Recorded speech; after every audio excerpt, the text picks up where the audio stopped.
My name is Hervin, and this is day number 44 of the Daily Journal video series, where every day I come on and I document here our journey as we try and scale our company, and I share anything cool that I find along the way. It is 9:23 p.m. Sunday evening, and I am recording this, thankfully, doing this a little bit earlier than usual. Today was kind of a relaxing day. I didn't do a lot of work today related to our business. I took the time today to read a little bit, watch some content regarding the business, watch some really cool videos. It was just pretty relaxed in terms of what I did. I created two videos, so I put out there some content, and I'm trying a couple of new different things out here to see what works when it comes to creating content. So one of the things that I've been doing, because I am super obsessed with how things work and trying to deconstruct success and trying to think how do people become successful? Is there a sort of framework, if you will, that you can follow or that you can model, or is there like best practices that you can follow when it comes to anything, when it comes to making anything work, whether it's content creation, creating a business, advertising? There's usually kind of like a framework that you can follow that'll at least give you the best chance of having success. And so one of the things that I've been doing to try and figure out other what have made what has made successful creators successful, I went to I started today by doing this, so where I went to Gary Vaynerchuk's oldest videos. And I went to his YouTube channel. I filter the videos by the oldest videos so that I can see kind of how he started. And I watched like 13 of his oldest videos, and it was pretty insightful what I learned there. It was super insightful to know. So I learned I made a video titled like the 10 lessons I just learned, the 10 lessons about content creation I just learned from Gary Vaynerchuk's old videos or old content. I think the title is a little bit different, but in any case, that was the gist of it. And I learned a lot by going in there, watching his videos, and seeing where he comes from. It's cool to see kind of like the just where he started and see the progress that he's made to where he's at right now, where he has 4.19 million subscribers. He started by creating a lot of content, like back when he was 15. He started creating content 15 years ago, which is insane. The fact that he had that much foresight and he was creating content back then, and this is back at a time where being a YouTuber wasn't a thing, creating content wasn't that popular like it is now.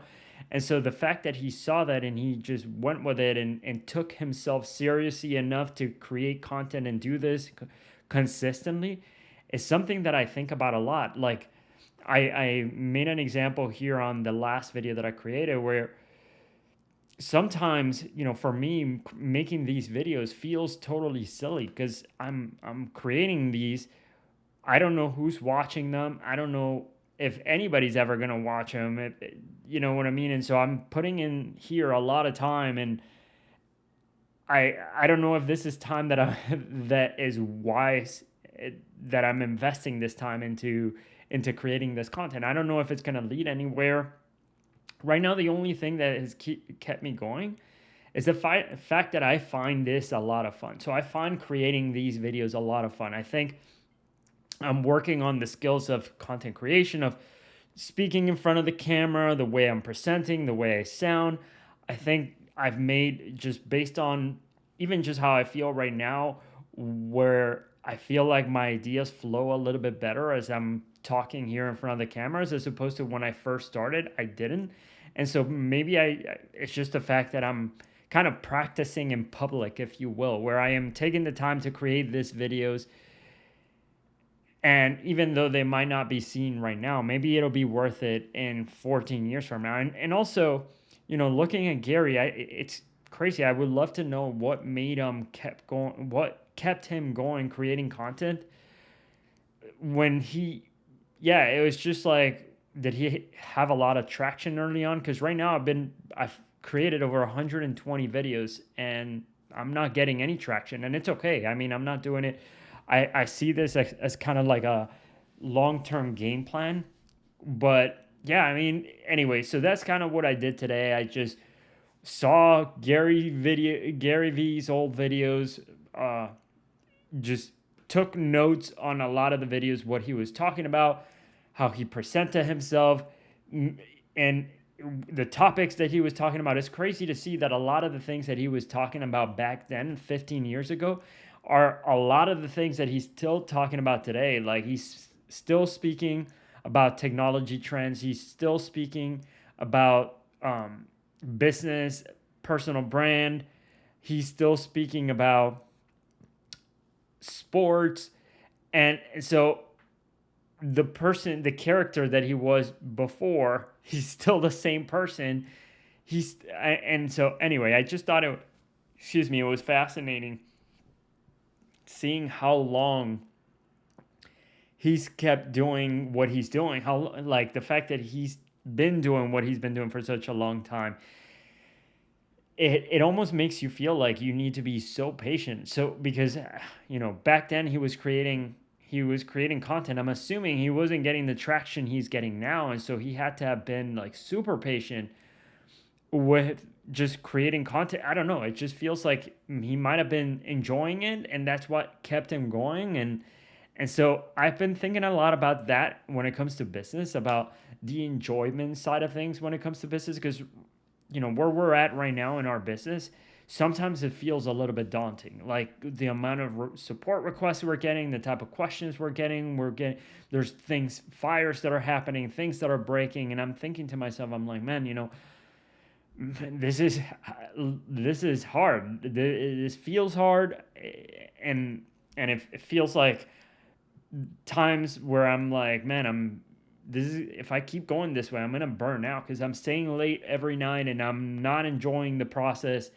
And I think about Gary Vee on the other hand, where he's been saying where he's been jumping on, creating content, talking about things that he enjoys, and how he's been doing it for 15 years. And so it's clearly, if you want to be successful at anything, you need to put in the time, right? Like there is a time component to it where you need to be doing what you're doing for a really long time. And so thinking about that, I'm like, how do you last long at something? And part of it has to be with enjoying what you're doing. It has to be because you find some sort of joy. You can't really like grit your way through life like jaw clenched the entire time for 15 years, because you're gonna burn out. You're gonna have a stroke or something. So I've been trying to think about, where does the role of having fun fit into business? Where is the role of, like, is it supposed to be a grind the entire time where you're just like not enjoying any second of it? And and yeah, I mean, that's a question that I've been asking myself for. So I hear people like Alex Hormozy, where like you got to work hard, you got to put in double the amount of work, you got to quadruple the amount of work, you just got to work harder, and it makes me think about, yeah, I mean, it just, part of me thinks that that's just who he is and that's what he enjoys doing, and he just finds the challenge of doing that consistently rewarding for him. But if that's not you and if that's not what you enjoy, then that's kind of like the wrong advice for you.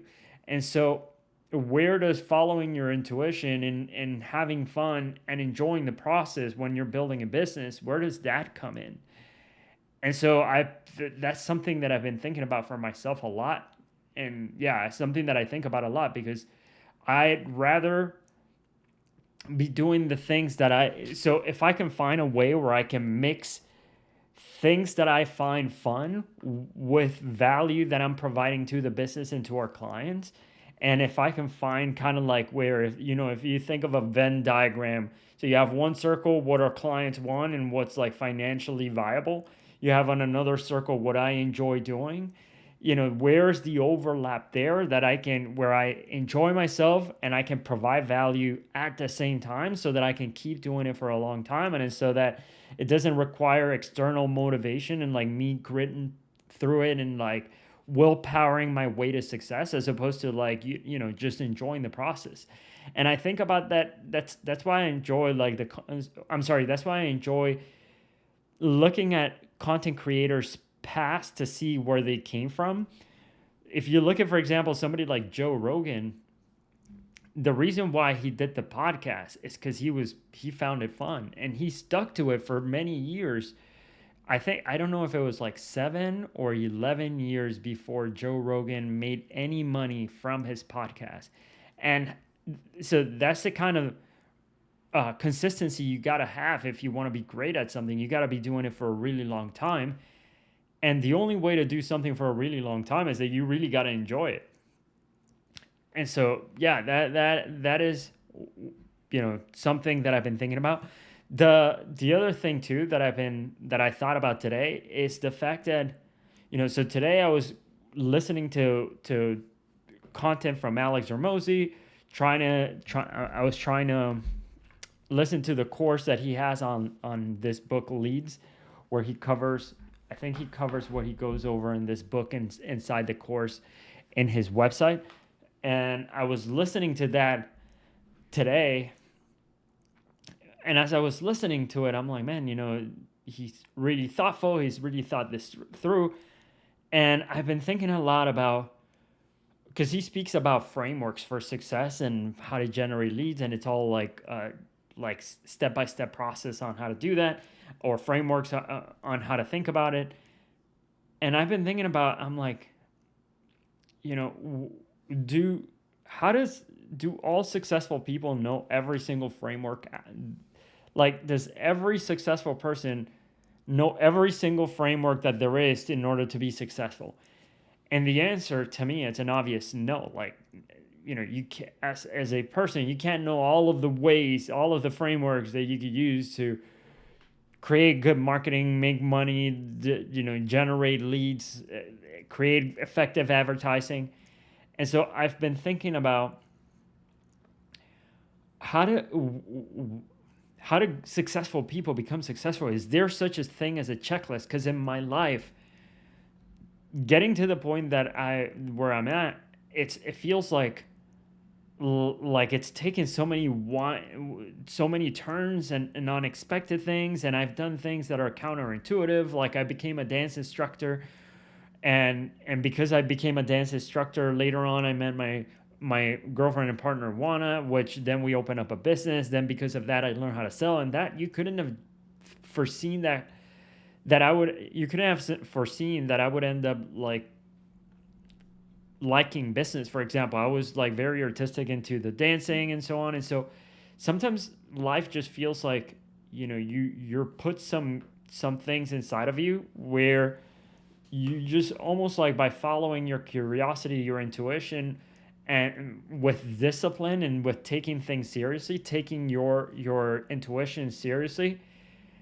that feels like it's the formula, as opposed to like almost like reading the 5-step plan to becoming successful or something, where like what I've been thinking about is like, it almost feels like success is less planned out than some people make it out to be. Like, some people make it out to be as in like, okay, if you want to create a successful business, here's and it's funny, it's ironic that I'm saying this, because I want to find the frameworks to think about how to become successful. I want to, like, this is something that I am obsessed about, but it almost feels like success is almost like you follow your intuition, and your intuition almost takes you where you have to go, something like that. I don't know, because you could also take the different approach of like, if I want to create a successful business, then I shouldn't follow my passion. And I shouldn't be creating here content on YouTube that nobody's watching. Instead, I should just focus on like, what does the market want, and how can I figure out how to solve a problem that the market wants? Even if I'm not passionate about this thing, I can figure out their problem and I can help them solve it, and then I could create a business around it. But and you can do that, and that's a path. But it just feels like if you end up, you could easily do that and end up in a place where you don't like what you're doing. You don't like the people that you're working. You're just simply pursuing money or something, or you're pursuing, or you know, I mean, I don't know. Maybe you also would enjoy the fact that you're creating a plan and you're following it. So I don't know. It just feels like it isn't like life has just like one straight path. And so yeah, that's what I've been thinking about. The last thing that I want to say here is that I'm focusing today. I was thinking about the focus is, or today I've been thinking about, because I consume a lot of content, and how do I repurpose that? How do I leverage the fact that I am consuming a lot of content? Like I watch a lot of videos, a lot of a lot of tutorials, a lot of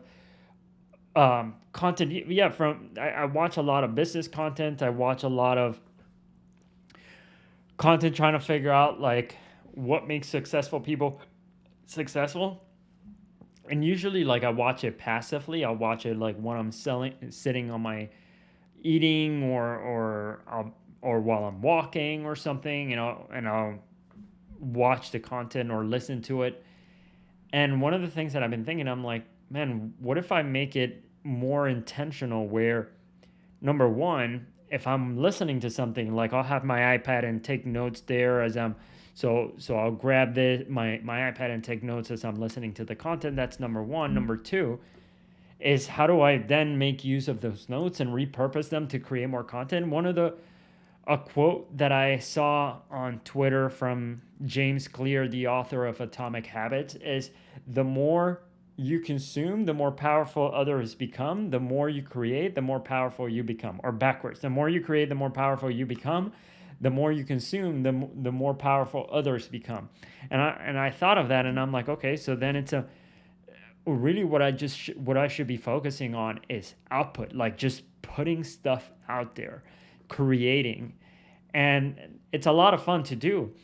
And so yeah, one of the things that I've been thinking about is just how do I shift what I'm doing so that I am consistently creating content and treating this in a way. So back when I was in high school, I was playing this video game called Tibia, where you were this character that started at level 0, and you would fight these monsters, and at the beginning the monsters were little, and you would fight them, and then once you would kill this monster, you would gain some experience points. After a certain amount of experience point, you will level up, and so you went from level 0 to level 1. You would fight different monsters, and as you kept progressing, the monsters would get harder, and then you would level up even higher. And then, so for me, I remember the way I used to approach playing this game is that I used to what's called power gaming, which was when you just would go and you would kill kind of like these monsters that weren't so hard, but you would just stay doing that for hours. And there was a period of time for like 6 months, a year, I don't know, where I was playing like 14 hours a game, 14 hours a day. Super unhealthy, by the way, just totally addicted to this game. 14 hours a day just playing this video game and just like power gaming, and all I would do is like kill this like monsters, and just like, and that's how I did it. And so like I'm thinking maybe I should apply the same strategy here to content creation. Just create, just any chance I get, like just create more content, put more stuff out there, find new ways to be out there. And so yeah, that is something, that's what made me think, based on that quote, the more you create, the more powerful you become. The more you consume, the more powerful others become. And so I'm taking that and to mean like, follow my intuition, put content out there that I am interested in, and do that often and frequently. Try to increase the frequency, and then also do that over long periods of time. So yeah.